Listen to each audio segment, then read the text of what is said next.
370 seat और NDA को 400 पार। चाहे प्रधानमंत्री ने ये बात पार्लियामेंट में कही हो, लेकिन बीजेपी अपने दम पर 370 सीट जीत जाए इसकी संभावना बहुत कम है। भारतीय राजनीति की दुनिया में बीजेपी बहुत बड़े वादे कर रही है, लेकिन अभी भी लाखों वोटर्स का डिसीजन बाकी है। परिणाम अनिश्चित है। संख्याओं के इस खेल में किसी की किस्मत बनेगी और किसी की किस्मत बिगड़ेगी। मोदी जी का कहना है कि वो इस लोकसभा इलेक्शंस में 400 से ज़्यादा सीट्स लाएंगे, लेकिन क्या एनडीए सच में ऐसा कर पाएगी? मोदी की इस गारंटी में कितनी सच्चाई है, आज जानते हैं। एनडीए को 400 पार करने के लिए इन स्टेट्स में अच्छा करना बहुत ज़रूरी है। 2019 इलेक्शंस की बात करें तो नॉर्दर्न स्टेट्स में एनडीए ने लगभग पोल्स को क्लीन स्वीप किया था। यूपी में 62 सीट्स, राजस्थान में 24 सीट्स, मध्य प्रदेश में 28 और गुजरात में तो सारे 26 सीट्स पे अकेले बीजेपी जीती थी। मतलब टोटल 160 सीट्स में से एनडीए को 140 सीट्स सिर्फ इन 4 स्टेट्स में मिले थे। मैं महाराष्ट्र की बात नहीं कर रहा, क्योंकि उस वक्त बीजेपी और शिवसेना साथ में इलेक्शंस लड़ी थी और 41 सीट्स जीती थी, लेकिन अब सिचुएशन कुछ और है।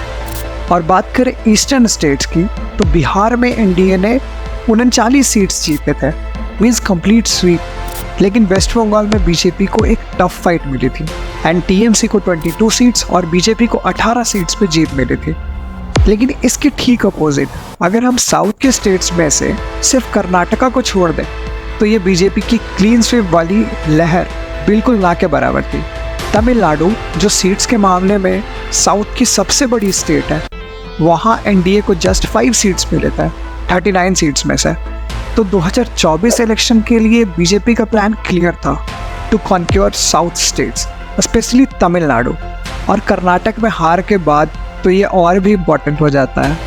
अगर एनडीए को 400 पार जाना है तो नॉर्थ के स्टेट्स में सीट्स को रिटेन भी करना होगा और साउथ के स्टेट्स में भी एक बड़ी जीत की ज़रूरत होगी। और अभी के करंट सिचुएशन में राजस्थान, छत्तीसगढ़ और मध्य प्रदेश के स्टेट इलेक्शन में बड़ी जीत के बाद बीजेपी का कॉन्फिडेंस सेंट्रल इंडिया में तो हाई लेवल पे है। लेकिन पिछली बार की तरह बीजेपी को उन सीट्स को भी रिटेन करना होगा जो उन्होंने 2019 इलेक्शंस में पहली बार जीते थे। और बात करें बिहार और बंगाल की तो बीजेपी को इन 82 सीट्स पे टफ फाइट करनी पड़ेगी। बिहार में कास्ट पॉलिटिक्स को देखते हुए नीतीश कुमार का बीजेपी ज्वाइन करना कितना फ़ायदे में होता है ये देखने वाली बात होगी, क्योंकि बिहार में ओबीसी वोटर्स का एक बिग पार्ट नीतीश कुमार को सपोर्ट करता है। और वेस्ट बंगाल में संदेश खली के इशू के बाद टीएमसी को काफ़ी नुकसान हो सकता है।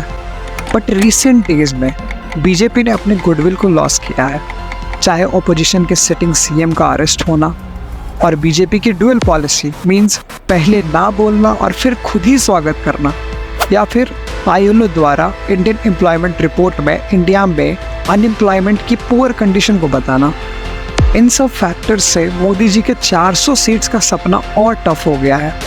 आपको क्या लगता है, इन सब सिचुएशन के बाद भी एनडीए 400 पार कर पाएगी? कमेंट्स में ज़रूर बताना। और ऐसे ही लेटेस्ट एंड ग्रेटेस्ट अपडेट्स के लिए चैनल को सब्सक्राइब करो। मिलते हैं नेक्स्ट वीडियो में। जय हिंद।